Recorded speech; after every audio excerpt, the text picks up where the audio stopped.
I know you're wondering what's going on here. That you, mano. Who is this guy? Unknown who sat at the table? I don't know who he is. You know, from here. Man, bring Kako back. Looks like a quantum without a luggage rack, man. Let's put a quantum in the crowd, man. Wow. Guys. I forgot the hat. Wow, man. I only realized I didn't have it on. Because, of course, I don't come dressed with a hat, right? I bring it in my hand. Man. What do you mean you don't sleep with a hat on? Yeah, I don't take a shower with a hat on. That's me. Look at that. With Jackson. With Michael Jackson. Ask for it, kid. My old boys, man, this panic generation is, come on, okay? Was really bad, honestly. Ask for it, kid. Hey. For those who are listening, it won't make any difference. For those who are watching, it's ridiculous. That's it, folks. For those who are listening, just a note. I'm not wearing a hat. That's it. I forgot my hat along the way, and I said, look, today's episode is going to be like this. But we're here for another episode. No, that's right. Of Sessão Reserva? From Sessão Reservada. Guys, even if you don't believe it, this guy in front of me is Kako. This video is coming out on his channel. In case you're not subscribed to Caldeirão Furado, subscribe now. At this point, if you're not subscribed, my friend, let me tell you something. You're a fool. Go ahead and subscribe. Hey, leave your like here, right in the reserve section as soon as the video drops. Listen to us on Spotify and rate us 5 stars. Because we're going to reach a point, an episode that touches people's hearts and minds. This one really hits. This one really hits. This topic, I suggested it to Tiago like, let's talk about this. Because it's a cool subject to talk about. And we always talk about it in a very biased way. Yeah, you have to say it like that, always biased. And it's a topic that, first of all, sparks discussion, a lot of debate. The world of the Marauders is a world that exists, a universe basically built in the world of fanfics. Also, so, they're characters that mess with people's heads, with their hearts, with their minds. People are obsessed with them. That's right. And on one side, we have a big fan of Snape, right? Here the video is even in green as a tribute to Snape. Yes, I like Snape. But today I think we have to talk about the personality and about who each of the Marauders is. So we can try to understand what makes them loved, hated, and debated. I think it's important for us to talk about this. And James, the big question of this episode is the Marauders. Jerks who matured or bullies we let slide? Thoughts? That's an excellent question, you know. That's an excellent question because I think so. Maybe we do let some things slide when it comes to certain behaviors. But you also have to take into consideration the time, the context, and what was happening at Hogwarts back in the 1970s. And Hogwarts itself is already a school that divides you into 4 houses. And most of the relatives from a certain house are dark wizards. Only we are classy. So I think you already create a natural rivalry from the start. I was even looking into this because studying at Hogwarts, you automatically, I don't know if within the students' daily routine, most of them, there's always this rivalry, but we were introduced to a story of Harry Potter, Phalonopolis Empire, where this rivalry was really intense. The blooming, right. Blooming? I think the thing with the houses, in the beginning, of course, back in the Founders' days, it was already kind of a separatist thing. Yeah, it was already kind of like, oh, I want this one, I want that one. And then Helga comes along, who was the biggest. My new house, right? I will teach everyone and treat them as equals. That should be Hogwarts' motto. You know? And then we have our differences, right? Man, but I think at first it wasn't that obvious, you know? It wasn't such a big thing. There was a certain competition, a certain rivalry there, a healthy one. But over the years, I think especially after Salazar, after what he tried to implement there, right? At Hogwarts, his wishes, his ideology, I think it ended up getting more attention. Like, you know, in this competition, in their rivalry, like, and then I think periods in history reinforce that, like, after Voldemort too, you know? And we really see the beginning there of the houses really very, very rival, and in a way that's even kind of, I think the books, right at the beginning of Philosopher's Stone, at the very start of the whole story, we're introduced to a very simplistic view of the houses, right? The houses were developed better. Later on, they were developed better. And I think what really came from that, what caused this change in reality, or add more things, was the fan base that started to identify with the other houses. Yeah, right? And then, man, this was noticed, and then, man, they started not to. Really, all the houses have their importance, have their value, and nowadays, that's a more accepted idea. Like, nowadays, we don't have that view like, oh, Slytherin, everyone is evil. Hufflepuff, they're the losers, like the useless ones, before people thought that way. We're talking, think about the epilogue, for example. There in the last chapter of Deathly Hallows, we have Harry talking to his son. He was from Slytherin, but he was one of the bravest wizards I've ever known. That's it. Not talking about Snape, but really, I absolutely agree with you. I think the houses evolved. I think the authors started putting characters in houses where you go, wow, look at that. Look at Newt Scamander. Then Scamander and Hufflepuff or Luna, who for me is an excellent Ravenclaw character. And then we also have, for example, Slughorn, who is a professor full of, worries, afraid of Slytherin, but he's a good guy. Deep down, yes. So this kind of association existed. I think I'll never forget Ron when I went to watch Philosopher's Stone when he says there's not a single dark wizard who wasn't in Slytherin. And the first movie and book naturally create this big rivalry. The first interaction, because I think in this episode, 6 characters are important, okay? The 4 Marauders, Severus Snape, and Lily. Because a lot of people talk about James maturing later in the 6th or 7th year, and things changed.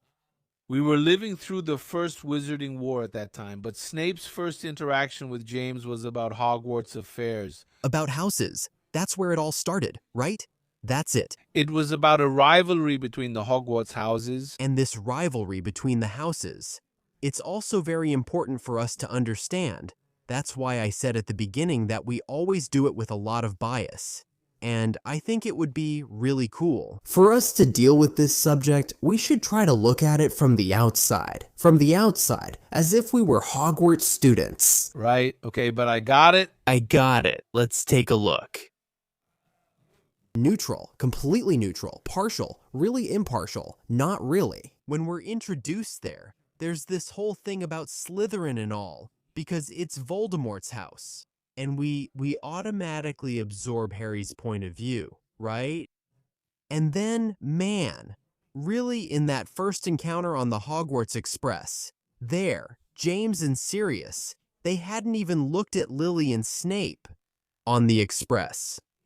They really exhange their first barbs and first interaction when they talk about houses, right? When Snape says, "Oh, I hope you end up in Slytherin," and then they look at him, kind of like, "What's this about? What do you mean, Slytherin?" No, they were 11-year-old kids. 11 years old. Okay, fine, 11 years old, all right? Who were there in their Hogwarts carriage talking about whether or not they'd be chosen by a certain house. Exactly, and the others there, Tiago and Sirius, kind of join in the conversation right there in the... Lillian and Snape. They've already become friends in the train car, all 4 of them. Exactly, yeah. Tiago and Sirius became friends right there, right? In the train car. But Lillian and Snape, they already were. No. Yes, but I mean Pedro, Pettigrew, and Lupin, no. No, it wasn't later, but like this. And this thing about the train car, this event in the train car, it's important too, because it doesn't just show, let's say, Gryffindor's prejudice against Slytherin, but also Slytherin's prejudice against Gryffindor. Snape says it, right? Oh, if you prefer to have brains instead. Actually, if you prefer to have muscles instead of brains, to go to Gryffindor, right? And Sirius says, "Oh, and you who have neither, which one do you go to?" So you can already see that Snape had this view of Gryffindor, that it's the house of, like, let's put it in a Muggle example here, it's the house of the football players. That's it. And like, From a cliche movie. He's the quarterback. Tiago is the quarterback. He's the popular guy. But you don't just look how curious, right? Sirius says that, and I always thought Sirius, out of the four Marauders, was the most impulsive of them all. Like, I mean it in a non-negative way, in the sense that he says something or he has an idea that ends up, I don't know, just being thrown out there. So I keep thinking about each one's personality. But before we get to that point, let's go back to the train car. yes, no. And this part of the train car also has a cool moment, which shows a bit more nuance. Like, about the characters, when Tiago says something about Slytherin, and then Sirius says, hey, my whole family was in Slytherin.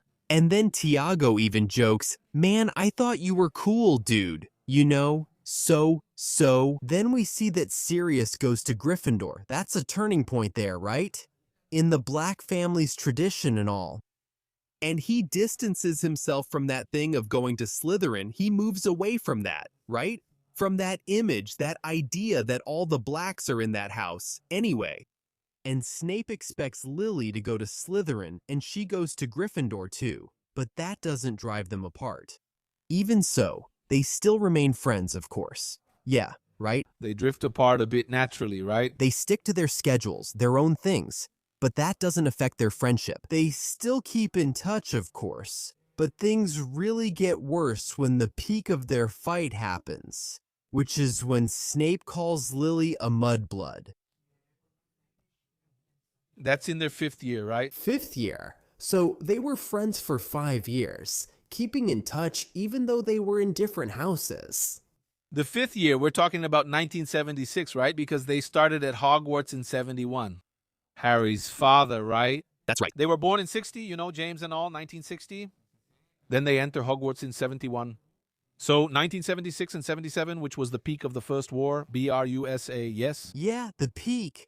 And Tiago and Sirius become friends on the Express. Then they meet Lupin, right? And Lupin had kind of already met Pedro. Lupin had already kind of helped Pedro. They form a little group, the 4 of them, right? And really, Tiago was quite a guy. We need to talk about how Tiago contrasts with Harry. While Tiago was super spoiled, which he was, Tiago was really spoiled. Tiago, let's put it this way. It might be a bit of a controversial example, but Tiago was like a Draco, a Gryffindor Malfoy, right? The way he was treated.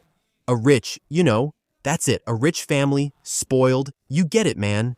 Great comparison. The only difference was the ideology they had, right? Tiago didn't have this thing about blood purity or anything like that, but he was spoiled. He had all the attention in the world. His parents were older when Tiago was born, so, Tiago had everything. It was a very wealthy family, so he was that kind of child, The kind of child who never hears the word no in his life. Yeah. But he wasn't prejudiced, unlike Draco Malfoy, who already calls people out. Draco was prejudiced. He wasn't prejudiced. Up to a certain point, he wasn't prejudiced. Against Muggleborns. He didn't have the blood purity ideology, but he had a distorted view of Slytherins. Yes, that's a prejudice, but it's not a prejudice, let's say, comparable to blood prejudice. There, because that clearly has years and years of oppression of wizards towards Muggleborns, half-bloods, right? But it was a distorted view he had there. Come on, everyone in Slytherin is no good. It's a house that's no good. Tiago had that view. But don't you think that's natural for the time they lived in? For example, imagine that the greatest dark wizard was from Slytherin house. Okay, which is Lord Voldemort, right? Lord Voldemort is a guy who studied in Slytherin. I think there's a natural prejudice about it. Yeah, man, let's look at this house because, damn, simply the most badass wizard except for Dumbledore came from there. Was from that house, so let's be careful with the students who study there. I think it was natural to speak badly about Slytherin. It's kind of a cult, Yeah, I think it was. It's understandable, but I think it's a mistake for the characters to judge everyone as a whole. Yeah, generalizing, that's a mistake. But we always have to emphasize that we're talking about kids, right? Kids who are going to become teenagers and have that school experience. School is already something difficult. It's already something. The social interaction is already complex, something that everyone who's ever been to school knows how it is. It's challenging for some, right? For others, not so much, but still, it's challenging. It's that kind of environment, and having this rivalry between the houses definitely contributed a lot. And the fact that Voldemort was from Slytherin, right? And people having more of that? Not everyone, but the reputation is that most of them have this bias toward blood purity, right? Exactly. Also because of the founder. Uh-huh. Of course that helps with this view. I forgot about Salazar, the founder who started the school with that view. Exactly. So, it's a view that people from the other houses really have, and it's understandable. But I think if there's a lack of willingness to get to know the other characters there, the other students, then you really end up having a generalized view. For those of us who studied in the 90s, it's really difficult. People who are watching might disagree or agree. But for those who went to school, I think in the 80s and 90s, suffering bullying and at the same time bullying others was something that happened. And I'm not talking about sadistic bullying, you know? I'm not talking about that kind of bullying because I think, for example, we'll get to what the Marauders did to Snape. Yes, because that was, in my view, humiliation. Right. It's not that fun and funny bullying. Maybe that kind of fun bullying doesn't even exist. Fair play. Man, I think that even in bullying, there's a fair play, especially when the other person doesn't feel it. It's just that I think I'm talking about the time when I was in school. I'm not talking about nowadays. Yeah, it's just that I think bullying is different from that playful teasing we were used to. Like, someone comes and teases you, takes your pencil case and throws it in the trash, then you throw some paper, like throw a notebook, tie the backpack to the chair. That's just messing around between friends. I say this because I was bullied and I also messed around, but I suffered. Let's call it messing around, okay? I messed around. I joked with my friends and they joked with me. No, I did that too. But there were the jokes. But I'm not going to say it was bullying, but there was a certain person. Obviously, I'm not going to mention any names, but I really hope he dies in the worst way. But there was a person who used to steal my stuff, who threatened me, so It was something more serious. it was more than just messing around or a joke, So much so that you never forgot. right? Nowadays, I think, damn, back then, I could have, punched him in the mouth or something like that, but I don't know. Man, I was much more afraid of what they would think at home. Oh, okay. Yeah, because, man, I'm the youngest, my brothers, all of them. I only have one sister and two brothers, and my brothers were all like that. No, all of them, that tough way, My dad was like that too. My dad, if you get beat up in the street, you'll come home and get beat up again, So, I was more afraid of what would happen to me at home. If the bullying meant that someone was bothering me, I was more afraid of that than actually facing it, So, it's weird. Yeah, it's weird. There's a difference between bullying and just regular joking around. Because regular joking around, I did it too. I joked around too. I don't know. Let me give you an example of something silly I did at school. I don't know. Fruit war. There was a lemon tree near the school court. Man, we used to grab those and cause chaos, throwing them and all. But it was just among people we knew. It wasn't with strangers. I wouldn't just randomly throw something at someone's head. It wasn't like that. So I think that's the difference. Bullying is about someone actually being humiliated. What I think about the Marauders, both Sirius and Thiago, right? Lupin, even less so. He wasn't that comfortable, but he didn't avoid it.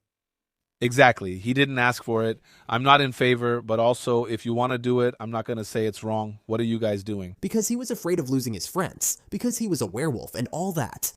So, the thing is, they really like to mess with Snape. I'm not saying that Snape was, wow, a saint and that he wasn't someone you could mess with. Let's put it that way. He also messed with people. In response, I'd say it was to the point that on the train, as mentioned, you noted something great, the teasing and humiliating bullying, right? I think what happened on the train was just kids playing around. Yeah, it wasn't exactly playing around.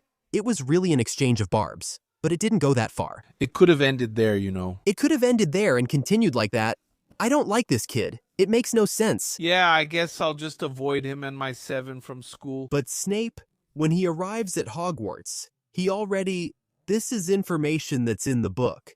He already knows a lot of dark arts. And the people he hung out with were just like the Marauders, if not worse, because his friends there also attacked people. You see, it's that he wasn't a victim. And not to mention that his circle of friends was made up of people who were prejudiced. Exactly, and they were people who would become Death Eaters. And people who attacked others, not just based on blood purity prejudice, you know? Snape spent so much time with that group that Lily confronted him saying, "Hey, this isn't funny, these people." I wouldn't call what your friend did a joke, you know? With the other student, that's not a joke, you know? And then Snape even retorts, "But what about James?" And I don't know what. You know that thing like, oh, and James, you don't say anything about him, right? He does those things, but James really attacked people just to show he could. Like, he turns a little boy's head into a pumpkin just because he knew how to do the stupid spell. James, he had this thing about him. To me, he was a super charismatic guy. He was that natural leader. Like if he Thought. of the Marauders, he was the leader, right? A guy who liked to be the center of attention. So much so that the books say he used to walk around with the golden snitch. Yeah, a really showy thing. The guy was... He thought he was all that. Yeah. And the Marauders group was a very peculiar group, right? If we stop to think about it, because Lupin was a guy who, damn, he grew up feeling marginalized for being a werewolf. There's that whole issue, right? And it's cool for us to later take a look and talk about some of the adult characters' actions too, to see who actually matured and who didn't. We have a Peter Pettigrew who's completely insecure, wanting to belong to a group. I don't know, maybe to feel protected. Anyway, right? A totally insecure guy who just wanted friends. We have Sirius, who, in my opinion, already has a very serious problem that starts with his family, yes. And then you see that he's a rebellious guy. Sirius, he reminds me, that kind of person. To me, he's the most rebellious of the Marauders. The bully, who's a bully because of the things he goes through at home, yeah. He's a guy. I'd say Sirius is the kind of guy who, I don't know, breaks windows at a protest, but not in a bad way. He's someone who's against the system. I don't know, I see Sirius that way, more impulsive, more rebellious, different from James, who's a more vain guy, vain. Okay. That's what I think. About each one. It's a good perspective. And about Sirius, I think he also has this view of Slytherin because of his family, right? So Sirius, he liked to mess with Snape because it was a rivalry they created on the first day, there on the train. And from there, it was like, man, he was like, I like to mess with him, I know that one of your characters, maybe your favorite character, is Sirius Black. I also love Sirius. I think he's, especially as an adult, I think he's a wonderful character. Gary Oldman helps a lot because he's great. Do you think Sirius Black had the most potential of the 4? The fact that he was so impulsive is what made the Marauders get labeled. I'll get it. Like, for example, when they pull that prank on Snape. Yes, that was Sirius's idea. And at the last minute, James regrets it, but I don't think Sirius thought, wow, this could kill Snape. No, I don't see it that way, okay? I think it was also a prank, like, let's give him a scare. Yeah, it was a stupid prank. It's fine for us to discuss that prank, though. What is this prank? Here's what happened. Snape wanted to know what was going on with Lupin, because Lupin would disappear every night, and he suspected that Lupin was a werewolf. And then he wanted people to find that out. In other words, look at how their rivalry extended. And I'm going to say this about Snape, and maybe people who like Snape will say something. But then you're biased, because with the Marauders you say it's light. Isn't that right? I think the Marauders' actions are really dumb. There, the point is, we can't stop talking about Snape. He did some things that leaned much more toward prejudice. Like, come on, you know that werewolves are marginalized. So then you want to spread to everyone that the guy is a werewolf. With what intention? No, that's a pretty low move, right? It's an attitude that, in fact, he still does as an adult. That's it. He keeps doing it. That's why I said later on we should talk about each one's actions as adults. Exactly. So, like, how Snape was always trying to get the Marauders expelled, right? That's why I say that, man. In some situations, it really was bullying. In some situations, it was war. It was an exchange of attacks, you know? Was it cowardly for the Marauders to attack Snape when he was alone? The times they attacked, like 4 against 1, or actually 3 against 1, because Lupin didn't attack, it was obviously cowardly. Especially when they hang Snape upside down, right? They use his own spell against him, the Levicorpus. It was cowardly, right? Because there were more of them. It was obviously cowardly. And Snape's thing with wanting to find out about the werewolf, wanting to get the Marauders expelled, that's what made Sirius. Oh, so you want to find out, huh? Okay, look, to get past the Whomping Willow, you just have to press the little knot there. Press it, and you'll see that. By the way, that's not in the movie, right? It's not? Press it and you'll find out. Damn, I really missed Crookshanks pressing it so they could get in. Man, Crookshanks talking to the Sirius. in dog form. Yeah. Man, it's really cool how he protects the cat, protects Sirius. When Harry goes to fight him, Harry kicks the cat. Man, it's really cool, right? Anyway, And then Sirius? I don't know. But what you said makes sense. Like, you really want to find out, okay, that's how it's done there, so you go there to find out. And then, I don't know if it was like, he just wanted him to see the werewolf and get like terrified. And he didn't think that this could be extremely dangerous. Or if he really did it on purpose, like go there so you get attacked, you know? Uh-huh. Honestly, seeing how the character Sirius is, I don't think he would do that. Did it really for him to... Hurt, right?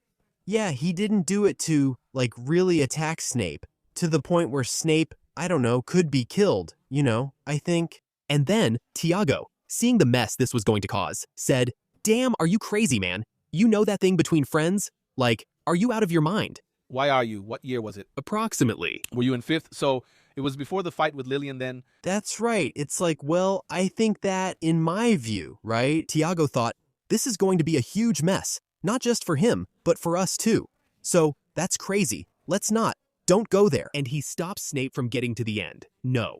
Before he sees Lupin transformed. But Dumbledore makes him swear that he won't tell anyone, right? During the school period, right there, I think it's cool for us to draw a parallel. Moving forward a bit in time, we'll get back to this part.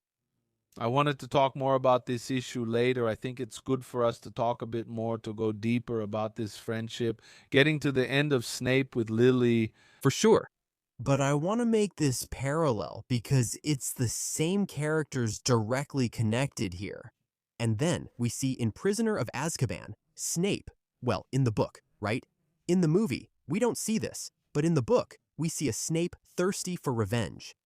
He wants to turn Sirius in. He wants to be the one responsible for it. He wants to do it because it's a matter of honor for him. And that's what it suggests. In the book, you can even read it. I reread the book 2 days ago because I was working on a script. I really reread the whole thing. And there's a moment when the door of the Shrieking Shack opens. It says, "The door opened by itself while they're inside." And Snape is under the invisibility cloak, so Snape hears part of everything there. So, He understood at the climax of the book. So, like, he understood that Sirius was innocent, he got it. But he doesn't care. For him, it seems like it doesn't matter. I'm not saying, oh wow, Snape. he's going to throw away all the promises he made there to protect Harry. No, because one thing doesn't relate to the other. And that's much stronger than him, than his reasoning. It's much stronger than his actions, his logic. It's something that's a trauma for him. You know, it's a trauma. It's a trigger, right? It's a trigger. It's something that makes him become vengeful. He curses, "Shut up, you little dummy. You don't understand anything, right? And Harry, you're pathetic. You're not going to listen just because they made a fool out of you at school, you know? Like, it's something that hits Snape really hard." It's the trigger issue. It's a lot. That's because Snape, in the books, he's completely emotionally out of control. Different from Alan Hickman's version, who's a guy that's completely, it seems like he controls all his emotions. When Snape, in the books, he curses, he loses control, he makes mistakes. He's a teacher who certainly isn't in the position, that's for sure. No, so much so that He shouldn't even be a teacher, man. So much so that when you have it there, right? At the very end of The Prisoner of Azkaban, when Sirius escapes, he arrives furious, saying that Harry had something to do with it, and Fudge says, "Come on, Snape, are you crazy, man? The guy was locked up, right? There's no way he wasn't completely wrong, right? Harry was involved, but, well, yeah."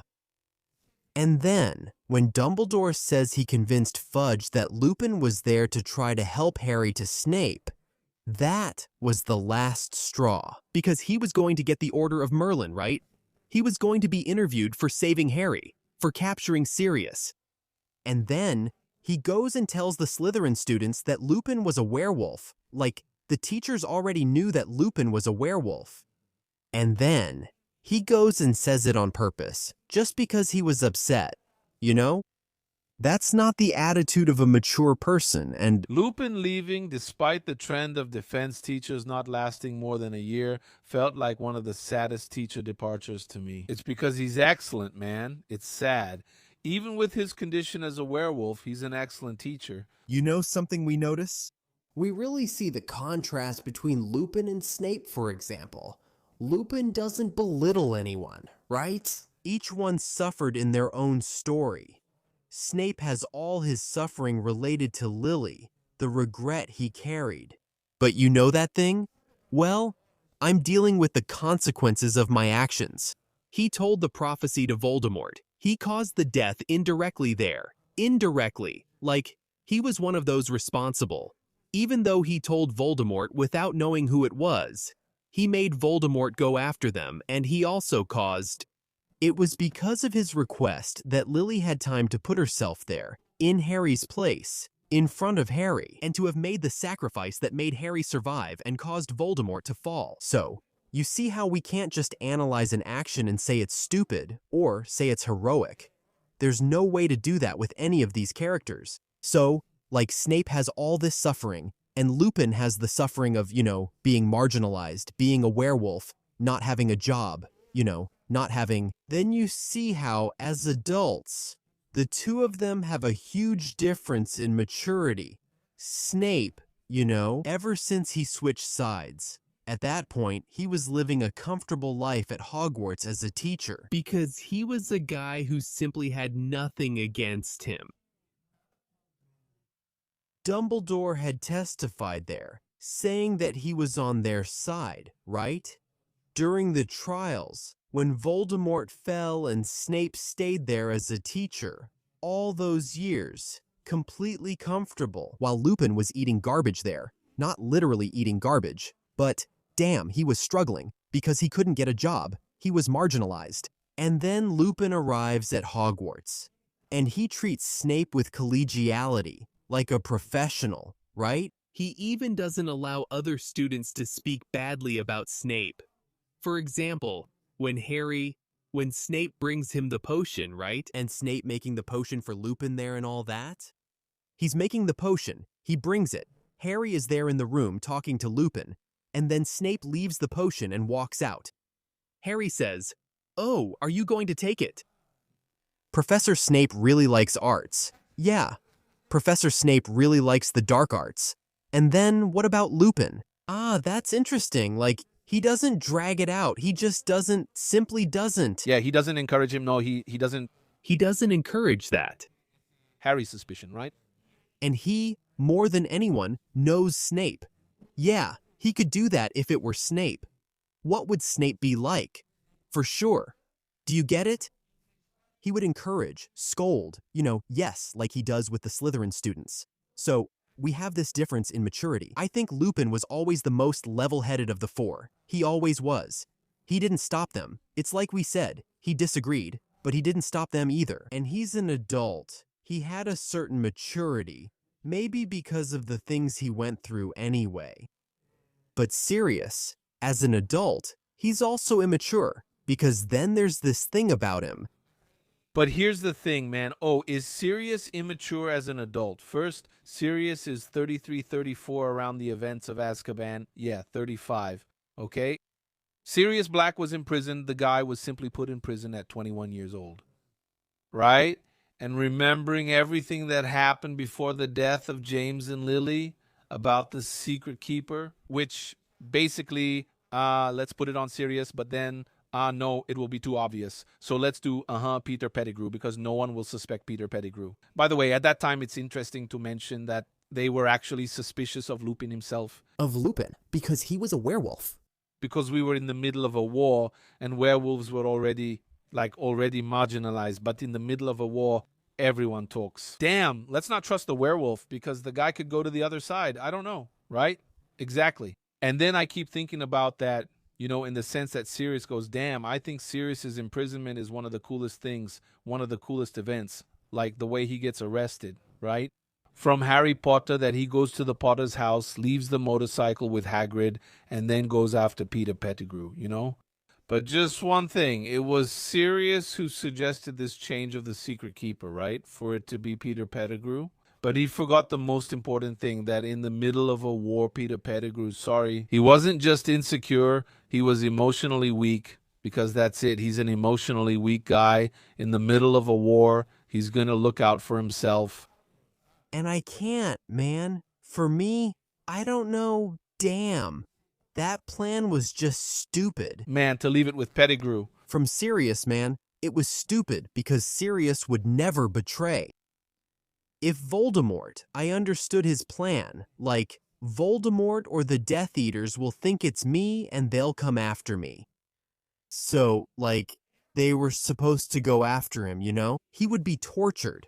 They would do whatever it took to him, and he wouldn't talk, because he really wasn't the secret keeper. He couldn't. They didn't make a good plan. If they're going to use Sirius, put the Order of the Phoenix to protect him. So, man, but that's how it is. You have Dumbledore there. You have everyone knowing what's going on, right? But the secret keeper is something he doesn't need protection, because the secret keeper will only reveal the secret if he wants to. He can be tortured. He can have spells cast on him, and he wouldn't. He will only talk. Knowing Sirius Black, he wouldn't handle it well and would likely die or go mad from the Cruciatus curse. Exactly, you get it. Like, he wouldn't talk. But I understand. He wanted to draw attention to himself and protect, above all, protect Peter Pettigrew. Did you get it? I understand a bit what he wanted to do. But it's an action that was... It's just that today you look at Peter Pettigrew. But you can see by the trust, man. By the trust, Man, it's amazing, right? Because even though Peter Pettigrew was that guy, right? I bet all the Marauders looked at him and saw something in him. This guy was emotionally weak, but at the same time, he liked and needed their friendship, and they liked being there, the four of them together. And how hard it is, too. I think Peter Pettigrew is a guy who, is a really cool character, also in terms of how complex he is as a person. To be is to fall, simply not being able to handle a world at war like that. I like it since everyone has that, right? And then comes that really shallow thing about the houses. Oh no, Hermione had to be in Ravenclaw. Pedro had to be in Slytherin. No. The Sorting Hat is really cool because the hat, it sees the potential of the person, what the person can become. It doesn't mean the person will become that. The person can follow a different path, which is what happened with Pettigrew. You understand? He could have followed a different path, but he fell. He was weak. He gave in. Man, and Sirius shouts there in Azkaban, I'd rather die, I'd rather die. Betrayed my friends, yes. And man, it's really crazy, right, man? Yeah, the different perspective. It's basically like Peter Pettigrew he's a coward, man. He's a guy who doesn't. He completely forgot about loyalty to his friends. It's like, if not, He even says it, right? What would I have to gain when he... They're there, right? Revealing all that? What would I have to gain by going against Waldemar? And Sirius says, what would you have to gain? Innocent lives. That's simply it, right? So it's really the... but I don't understand it. But then Pedro Pettigrew, he already starts to show some signs of being a psychopath when he causes that explosion that kills the muggles in the street. He does it to fake his death and frame Sirius, right? Totally. But then he's no longer that insecure little boy. No, he becomes a criminal. No, he is a criminal. Exactly. He is a criminal. He is a murderer. For me, that's his turning point. Right there. No, he is a murderer. That's it. Exactly. There's no such thing as, oh, he's a poor guy. He could have started out as a poor guy there. Like, wow, the Marauders helped him and all, but he chose a path. He changed. Turning point, right? It's our choices that reveal that. His turning point shifts when Sirius chases after him like a madman. Before, man, did he really have the guts to turn in the Potters here? Did he? I know. Yeah, I think that, man, I'm a father, so it really gets to me, you turning them in, knowing there's a baby, Not that the victim is going to be the parents who are going to die, but there's going to be a baby that's going to be killed, I was calling Pedro Fritiguro weak, but now I've changed my mind. No, a cowardly killer. The guy he was very aware of what he was doing, right? He's a coward. He chose his side, and that's it. He's very cowardly, man. And then, what about us? I think a main point about Sirius, about his immaturity, is that he really... Okay, he spent all that time in prison. He didn't have that time to... I don't know. Man, you're in Azkaban there, surrounded by a bunch of Dementors. He even says himself that he didn't go crazy because he knew he was innocent. It wasn't necessarily a happy memory, so the Dementors couldn't feed on that. But even so, he was still affected by the Dementors. So it wasn't like, wow, imagine being imprisoned while being innocent. Your best friends died because of a decision you made, one you thought would be brilliant. Oh? Mm-hmm. And the real culprit is still free. How are you supposed to grow up with that? Have you heard a meme that's Sirius Black? Acting like innocent, knowing he's not guilty just to take a picture. Like, damn, why did you do that, man? He's innocent, but the guy was in shock, man. No, and it was really a shock. So much so that when he gets to the crime scene, he laughs out loud, right, man? He's laughing because he realizes how everything went wrong, That'll appear in the series eventually. For me, that should start the 3rd season. Honestly, bro, I think Sirius is going to be mentioned right at the beginning with the motorcycle, okay? I think they're going to mention his name. I think in the 3rd season, they'll revisit that scene, showing Hagrid going to get baby Harry and Sirius, lending him the motorcycle. And then it goes, no, but wait, he'll be able to, oh, right, because then it shows him getting arrested. He's arrested for that reason. Damn, it has to be the season opener. It does. It will be. It will be. That's how it is. I think it takes away a bit of the... I don't know if it takes away some of the mystery, because we have to understand that the mystery needs to be maintained. Who is this? Maybe not show him going to the house and interacting with Hagrid, just show... I know. I think it's one thing. No, that's not the problem. I think it's because we hear Sirius's name in the 3rd book. There, when he's mentioned on television by the Muggles, on the news, right? So, I don't know if the series will follow that mystery buildup from the book, because it's introduced there in a way that we don't really pay attention to, right? Black, a fugitive, I don't know what. The Muggles, they don't give it any importance, right? But then, later we realize, hey, that guy, Sirius Black, is a wizard, right? So, maybe the series will follow this mystery. I don't know. But I personally think it would be really cool if they did the series opening. The first scene could be Sirius cornering Pettigrew and showing the event from the perspective people have. Pettigrew being killed, the Muggles ending up dead, and Sirius being arrested. To make people think he did it, that's cool, And then later it's revealed that he didn't, because it's complicated since it's a plot twist we already know, right? So, yeah. They will have it. They will actually use the show's time to explore and develop it. This first season will set the tone for what they want, especially since everyone already knows the ending. Or are we going to win over a new audience, a new generation that doesn't know and will start buying the books? Yes, yes. Yeah. I don't know. So, well, I think going back to Snape, the Marauders and all, right? The Marauders for sure. Sirius himself says so. When Harry sees it, I think there's a very important moment in the books where we also feel a bit of shock, which is when Harry sees, in Snape's memory, his father doing it, right? Committing bullying. And Harry, he leaves very disappointed. He gets very disappointed because it's something like Snape was always talking bad about his father. And then he saw that and said, wait a minute. Man. And the first thing he does is go after Sirius. He goes after Lupin. Like, man, was my dad really like that? Exactly. Then he goes to the fireplace, right? And then they say it themselves, right? Man, we were 15 years old and we were real jerks. We were idiots. Harry responds to that. I remember he responds, and I'm 15 years old now. Yeah, so I don't do it. I don't do it. I don't do that. Oh, that's really cool. Yeah, it's cool, you know? It's really cool because it really shows and highlights the difference between the characters. And Harry, he's not this tough guy, this bully, right? Why? Because of how he was raised by the Dursleys? No, you get it. So, like the last thing. He was also bullied at School? The thing is, he would be that kind of person, you know? He's that kind of person. So, we see the contrast. We see the difference. We know how things are. Harry wasn't spoiled like Tiago, right? He was completely the opposite. He had a childhood where he was basically... He even went through hardship, went hungry. Man, the boy went through like psychological abuse and everything, exactly. So, he was really different from his father in that regard. But this scene, it really gets to me, you know, because we go back. For me, this is the peak moment of the Marauders. I think when people think of the Marauders, they automatically remember this scene, this humiliation they cause. Because you know when?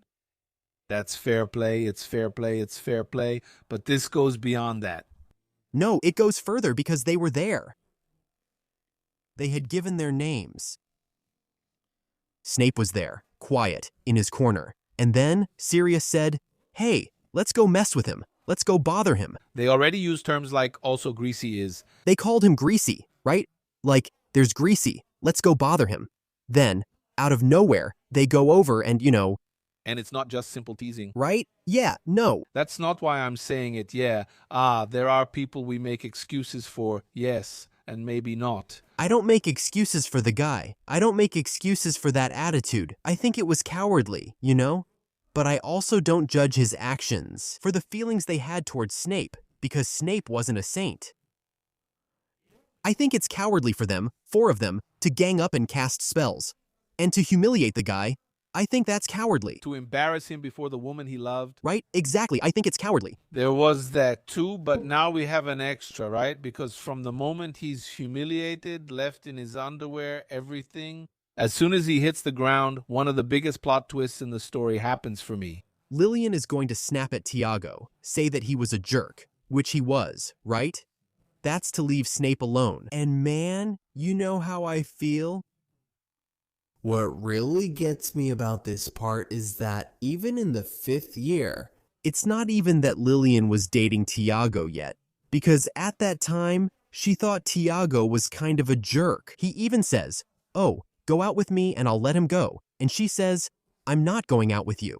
She makes a comparison, saying she's not going out with you, not even if cows fly, though that's not her exact phrase. And then, it seems like Snape gets jealous. On top of everything, besides being humiliated, he gets jealous. With this move from James, Actually, he must start thinking about the possibility of seeing the two of them together. and not having a chance, Yeah, he starts, I don't know, a little thing, a joke. but I get really upset. Tiago, with him taking, Lillian, trying to defend him, help him there, and he says, I don't need help from someone with bad blood. because they were friends, you know? Like, they were friends. Man, you... Stopping to remember, it's something you really think about, man, you know? I don't know if he would say that or why he said that. You know, no. And it's really something like that. Lillian used to tell him, hey, I don't like those people you hang out with. It's in the chapter there, the story of the prince. I don't like those people you hang out with. She says she doesn't like it, and then I don't know if it's... I have a hypothesis, maybe. Okay, it's like this. Think with me. They were already in their 5th year, and Snape grew up. And he already had this prejudice mentality about bloodline. Okay, and there, maybe he was already 100% influenced by his friends to the point of hating people. It's worth remembering that In the Muggle-born daughters, It's worth remembering that Snape, he had a very complex childhood. Regarding his father was a Muggle. He was violent. He hated magic. You know, he was abusive towards his mother.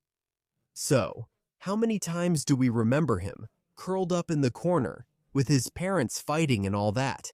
So, that also shapes Snape because, you see, he had that perspective. I think he's really torn about Muggles. They're awful, but, well, Lily is a Muggle-born, and she's wonderful, and I like her.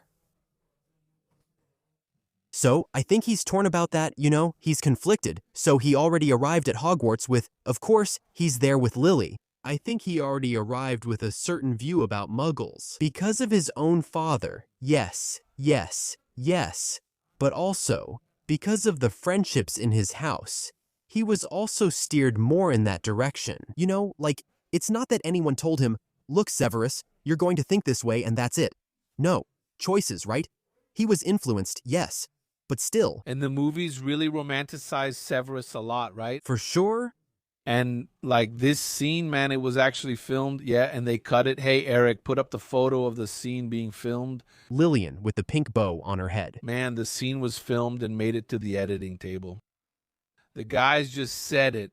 And it's a key point of the character, man. And then you see, let's just show him being bullied and not show his reaction. Why? Because when it comes to the memory in the last movie, it's really romanticized for sure. Then you say, oh, people romanticize it. Snape, man, you don't even need to. The movies already did enough. That's it. And what really gets me is that the thing with Snape is that...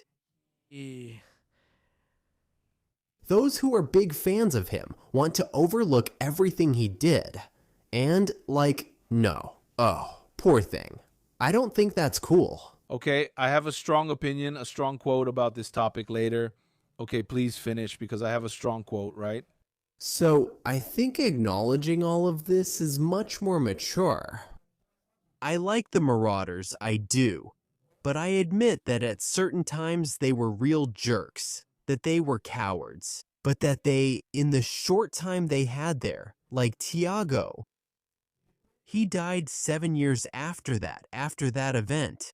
Yeah, and he started dating Lillian there in the 6th. 7th year. So, he really starts to mature when things start getting more serious. That's true. He starts showing his more serious side. Showing his more serious side too. I agree. So, yeah, it's something I think it's kind of natural for us to mature, right? It should be. So, Lupin, he's Lupin. I see him a lot as that guy who is forced to mature early on. Yeah, you know, like, he doesn't have much of a choice. Tiago, who was super spoiled, he's going to mature later on, right? Sirius doesn't really mature, poor guy. He doesn't really mature. Lupin is basically like that. I don't deserve happiness. I don't deserve to be happy. And I'll never deserve to have, for example, a wife. And if my wife, unless she's pregnant, I'm going to run away from the responsibility of being a father because I think I don't deserve it. And he condemned, right? He believes he's condemned because that attitude isn't shown in movies. We should remember this. That Tonks announces she's pregnant, and Lupin invites himself to go with Harry, and Harry, man, he tells it like it is, right? I love this part. And he gets it wrong. How is it? I remember he says, You're a no. Lupin says like this, your father would want me to help you. I don't know what. And then Harry says, I don't know, huh? I don't know if he would like that, huh? Because my father, he died to save me and my mother, right? My parents died to save me. And you're abandoning your son. I don't know if my father would think you're that cool, you know? but I remember that he curses out Lupin. He calls him a coward and stuff. And man, this attitude from Lupin, Lupin attacks Harry. He casts a spell on Harry. Yeah, because it hits deep, it hits where it hurts, it hits where it hurts. People know how to hit where it hurts. They tend to get defensive because they know they're wrong. So it's something that's automatic for humans. I'm going to defend myself because I still haven't managed to deal with this weakness I have or this part of me that I don't know.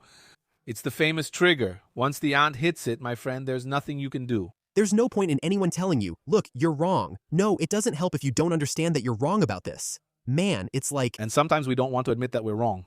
Exactly. So I see this attitude from Lupin as obviously very wrong. But I'm not saying that I can understand the fact that he wants to leave. Tonks, no, but I can understand that he's also trying to do this to protect his wife and child. About Lupin, I think he follows a straight line of thinking like, I don't deserve it.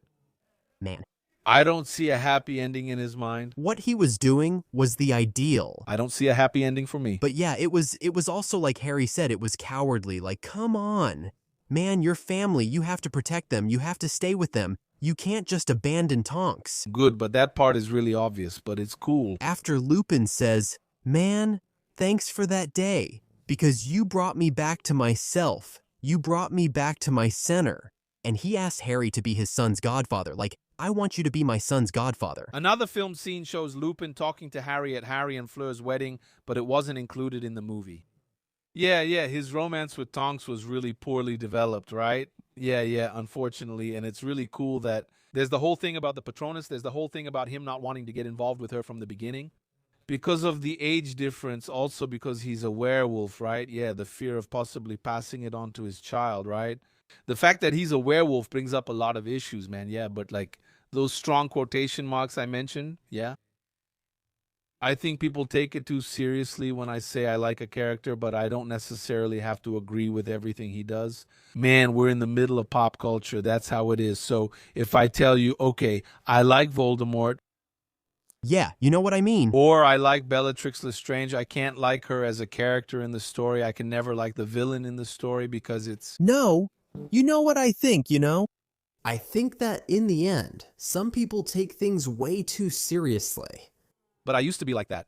No, but some people are too serious. Like, if we remember that it's a fictional story, yes, even though there are things that might, be similar to reality, it's still a fictional story. That character doesn't exist. So, man, I'm gonna be really honest. Really honest. When I read Harry Potter for the first time, when I was a teenager, a kid and a teenager, I thought it was awesome. The Marauders were cool. Watching them treat Snape badly, I thought it was awesome. You know why? That's where we're introduced. Not that I thought about it consciously because, wow, at the time I didn't understand it. I just thought it was awesome because throughout the books, we keep seeing Snape. He was a total jerk to the students and everything, so it was his turn to have people be jerks to him. I thought it was awesome. I was like, yeah, take that. He deserves it because he really does deserve it, He definitely deserved it. Nowadays, as an adult, having a different perspective on the story, having a different perception, Understanding that, I think it's abominable for the Marauders to attack in greater numbers, I think it's abominable that Snape hung out with the people he did and just wanted to get someone expelled. Wanted to expose Lupin for being a werewolf. So, there are several questionable things about the characters. At the same time that Snape is this jerk and has these asshole attitudes, he's also a guy who, gave his life there so Harry could survive in the end. To try to destroy Voldemort. Out of regret, out of remorse, whatever it was. But he did it. He really did. The Marauders were jerks. They were jerks. But when a friend needed help, they went there and, went through the whole process of becoming Animagi to, be there for Lupin. so, of course, it's much easier to want to help a friend. It's much easier. Yeah, you get it. It's much easier. But even so, they have good actions and bad actions, So, for me, it's like this. But I think the environment at Hogwarts can be a bit too toxic. With all this stuff about the I wanted to get intoxicated. So no, me too. Obviously me too. But what I mean is you go You get chosen for a Hogwarts house, and of course, you can allow yourself not to be influenced. Yes, we can feel like we're not being influenced, but I think the environment of the Hogwarts houses doesn't. It changes, of course. It's very likely that you'll be influenced. Especially because you live there. It's the wizard. The question of is, Because houses will be your family. I want to get intoxicated in this school. I definitely would like to. But look, going back to something I also think is important, which is the question of beauty. He gets bullied. Snape gets bullied. He ends his friendship with Lillian. But it's like you said, people who read the book start to feel angry at Snape because of the way he teaches. I was already talking to Kako. We want to record an episode giving you a little spoiler about also Dumbledore's own choices. And we're going to be more specific about that, about some of Dumbledore's villainous actions throughout the franchise. Yes, because Dumbledore turns everyone into a chess game. The guy is the greatest strategist ever. Strategy, foreigner, and well, I think Dumbledore. He has many questionable actions, and we'll discuss and explore this further. Each one of them, like leaving Harry there on Privet Drive, even with the protection, which I understand, right? I mean, damn. Yeah, definitely not. So is that the kind of thing we're getting at? And that also includes hiring an emotionally unstable guy to be a teacher, which doesn't help at all. The guy is living through his trauma every day in that school environment. And there's even a moment in Prisoner of Azkaban. When the attack on the fat lady happens, the students go to the Great Hall and all that. Snape stays. Like, hey, headmaster, you remember, right, that I mentioned a certain person? In the book, he doesn't mention the name, right? In the movie, he does mention the name, And Dumbledore shuts him down. Like, he cuts him off, kind of ending the subject. So, like, Dumbledore really has these attitudes of wanting to keep people close. He thinks that Snape was much safer at Hogwarts than outside of it. Yeah, I feel like Dumbledore. He doesn't look at people as human beings. He looks at a person like a puzzle or a chess piece, at times. I disagree. But I understand that he's too much of a strategist. But I don't think he sees people as pieces. I think he sees them differently. Exactly, because he has such a deep understanding of people, that's how he knows how they might end up. Yeah. Como que elas podem acabar? Acting in certain ways, in certain situations, precisely because he sees the depth of people. I think someone who sees another person as a piece. It's not that he's legitimately innate, right? So the guy also has the ability to understand what people are feeling there or not, right? To see there mainly, is there something you'd like to tell me? You automatically think about what you want to say, so he knows what he knows many of the people when I say not having a human look. It's because I think that even when he takes a while to tell Harry some things, because he really does take a long time to tell, I think it's also an attempt to try to protect. For sure. So, like, it's not out of malice. It's just like Disney himself. Damn, you raised the kid like a pig for slaughter.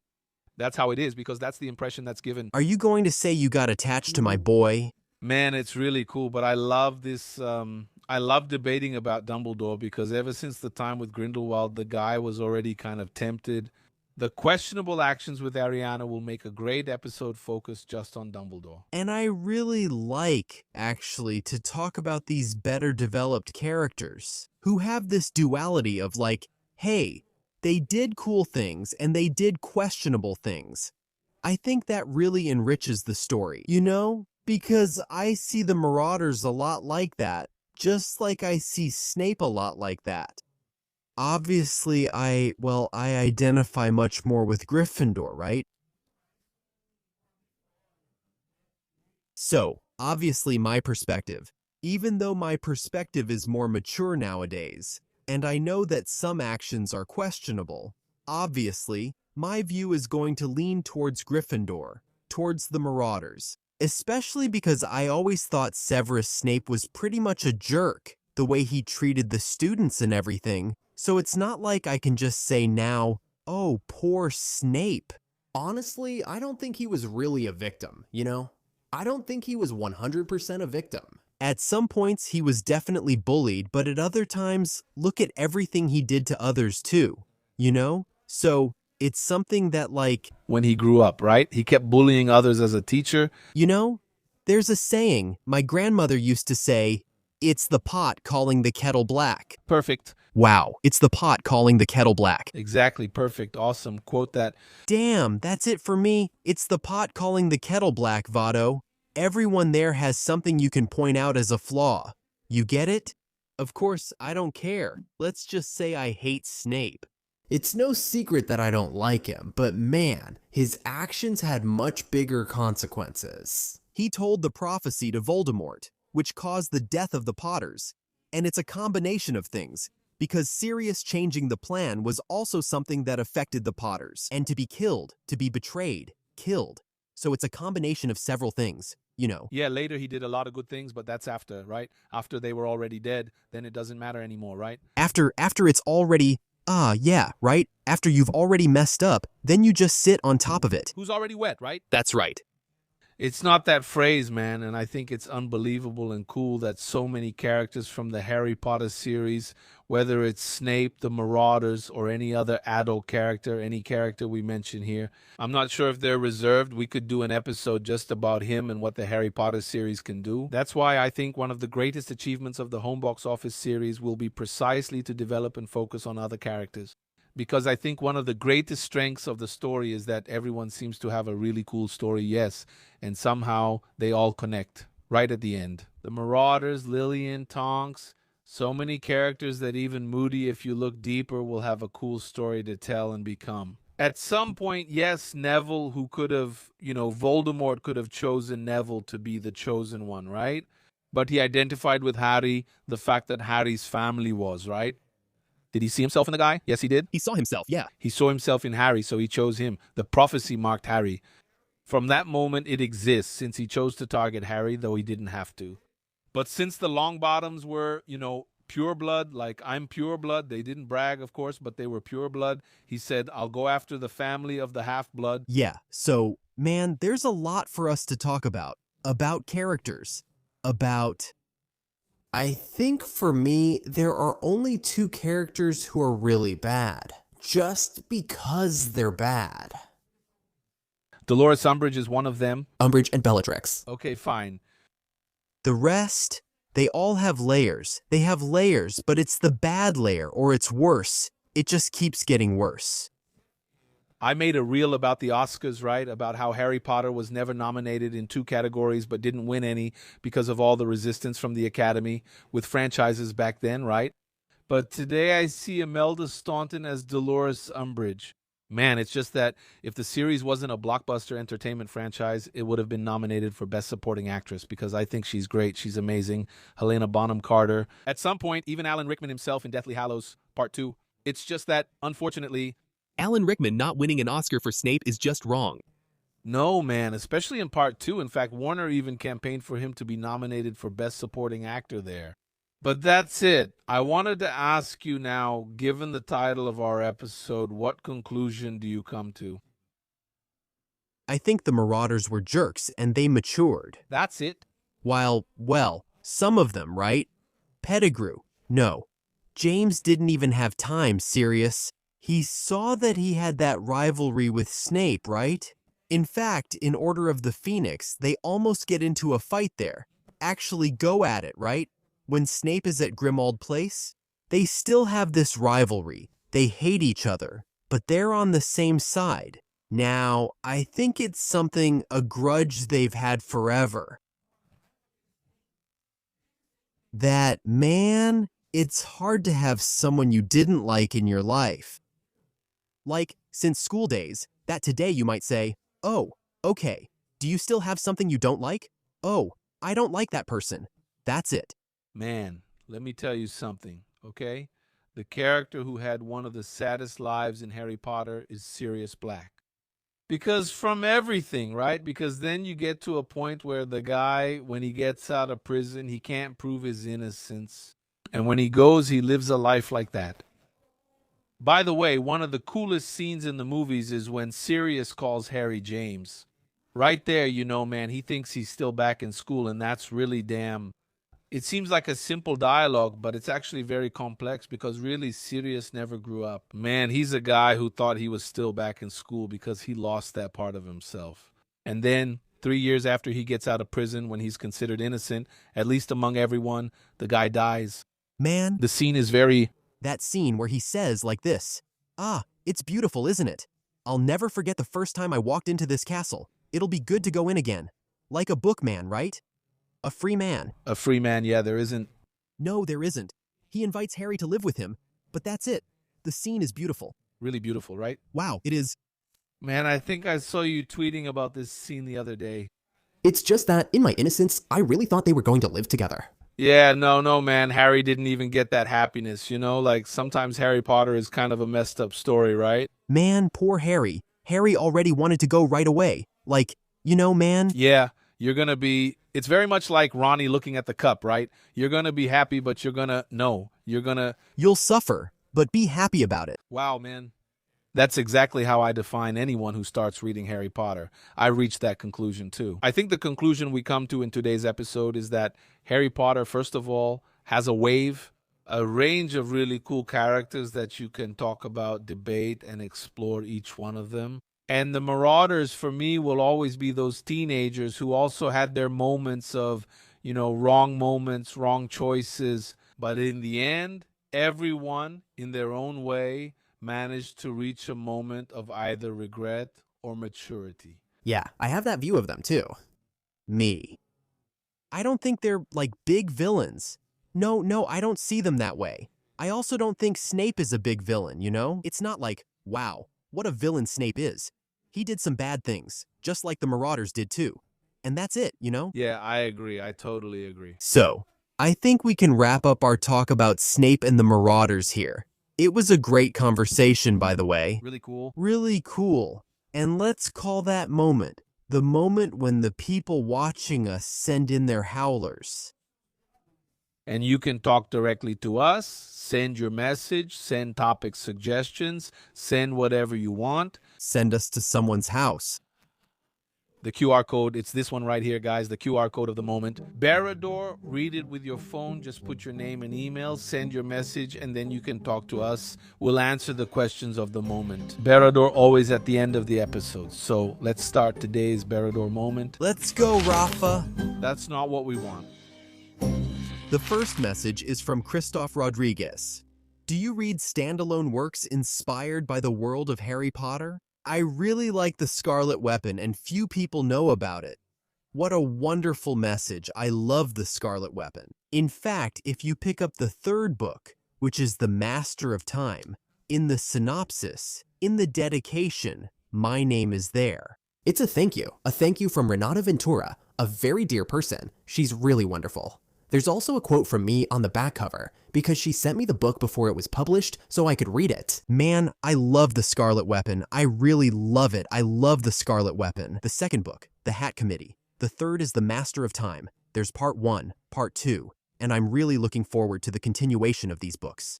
It's amazing. I really love it. It's really cool. And there are a lot of cool references to Harry Potter in the story because technically it takes place in the same universe, right? So, there are quotes. The principal of the School of Magic in Brazil, which is called Notre Dame do Corcovado, right? It's not Castelo Bruxo. It's nothing official from Harry Potter, okay? It's a story that takes place in the same world. And then there's Notre Dame do Corcovado, and the principal, whose name is Z.O. at a certain point, the first book takes place in 97, 96, 97. And then, at a certain point, she receives a message about the death of an important wizard, which is Dumbledore's death. And she goes to Dumbledore's funeral. That's really awesome. It doesn't mention Dumbledore directly, but it's really cool. Man, wow, that's really cool. I've met Renata too. She's really nice, and I have the first and the second one. The first one actually is Arma Escalate. I need to read it. It's really cool. Yasmin Silva sent here. Hi guys, do you think the look of the spells will be very different from the movies in the series and the Patronuses? That's a really cool question. Cool question like that. Different look. Maybe, I think so. I think it could have a different look. I don't think it will stray too far from lights, plasmas and so on because I think that really gives it a magical touch. But I think there could be some innovation. About the Patronuses, I really prefer the Patronus in Order of the Phoenix, where it's more bluish, than the Patronus in Prisoner from Azkaban, which is more milky, you know. The Azkaban scene is really beautiful. It's gorgeous. It's gorgeous. Ah. To me, it's the most beautiful in the series. I think the Patronus can have a different consistency, honestly. That white shield that goes like this, I think it could be better. I think if it had a different texture, more formless, something like that, I think it would be cooler. Buy and take, which is exactly Harry, with the circle and the Dementors trying to get in. Come to us. It's cool. Alfonso Cuarón, way ahead of his time. Ahead of his time. Rafael Villas-Boas, do you guys need to invite someone from the now-ended podcast, Casa Elefante, like Cold Igor or Larissa? Man, it would be really cool to bring one of them, because I used to listen to Casa Elefante, and I even took part in an episode of Casa Elefante. It was specifically about Prisoner of Azkaban. It was about the chapter Gryffindor versus Ravenclaw, which I took part in. It was really cool, and it would be really, really cool to bring them here. A hug to the people from the Animagos website. You know what I'd like to bring one day? A group from the real era of Sunsides, Potterish, Scar Potter, Animagos, and conversations about what the Sunsides craze was like. Cool, cool, cool. Rafael Villas-Boas is also the continuation. The question he mentioned is about a podcast that did segments chapter by chapter of the whole saga. Thank you for your beautiful work. I love your channel, both of you. Kisses. Sorry, Rafa. I missed the follow-up to your question. I didn't mention it either, but thank you, Rafael. A big hug to you, and for sure, your idea will be here. Carlos Fernandez sent, will there be an episode where we can participate live? I've been following for so long that I don't even remember anymore. I'm 35 years old. Hey, That's my age, 35 years old. my dear, we do want to do live episodes. The problem with the episode isn't really a problem, right? So, the thing about live episodes is this. It needs a different setup. There's no way we can do a live episode with the setup we're using to record this episode right now. Now that we have the camera here, the lighting and all, a live show needs a team. Over there, we have Boo Boo behind the cameras, right? Who helps us out and does everything? But we need a team with a little table and all that. Live is different, so it needs a different setup. And we're saving that live episode for later. Maybe for when the series comes out, right? Yeah, so we can do it then. We'll do something special when the series comes out. We'll think about all of this very carefully. But I agree with you guys. It's really cool to see someone live. Send them a message right there. No, we definitely really want to do it. Maybe after a series episode, we could do it, I don't know, maybe a warm-up, right? For the first one. And Anyway, We are thinking, yes, about doing it live. You can relax. including sponsors, feel free to. That's right. We already have all the ideas. Feel free to come with us. Come with us. The series will succeed when it releases. See? Bring the money, and we'll bring the entertainment. And that's it. Today's screaming moment is ending here. Good. Okay? Thank you very much. Once again, please, this is your channel. Do the honors. Thank you very... for being here in our second home. This guy is Kako, whom I don't know. This Kako without a hat, you see, but I liked it. It's the glasses and without the hat, you see now. But, as Ali said, we're getting cultured. Diego with glasses, me without a hat. I went back to watching YouTube with glasses. I really speak briefly at the start, right? I do, no, I do. This is going to be the shortest episode. Then, later, I speak more cultured, and then you. I remember that I was briefer. I say cultured, then short, then later more cultured, then you cultured, you know? In the end, wow, that's what I say. My diction gets terrible when I'm excited. This has been part of the observatory story from the start. Don't expect much from us. The series launch will be a moment.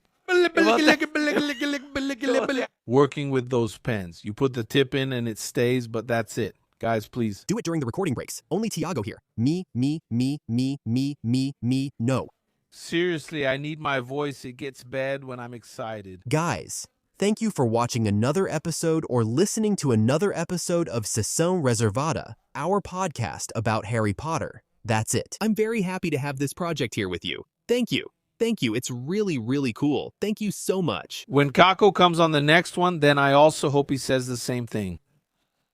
Thanks, guys. No. No. Before one last thing, did you know that every time I leave to come record the podcast, Katerina asks, right? Where are you going, Daddy? And then she?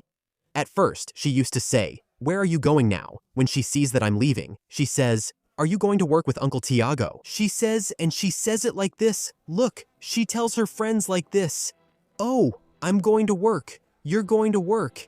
And then Raisa asks her, "How do you work?" She says, "I work with Uncle Tiago." Oh, she says she works with you because she sees that I say that, right? In 2 years, someone will just say Uncle Kako and that's it. Thanks.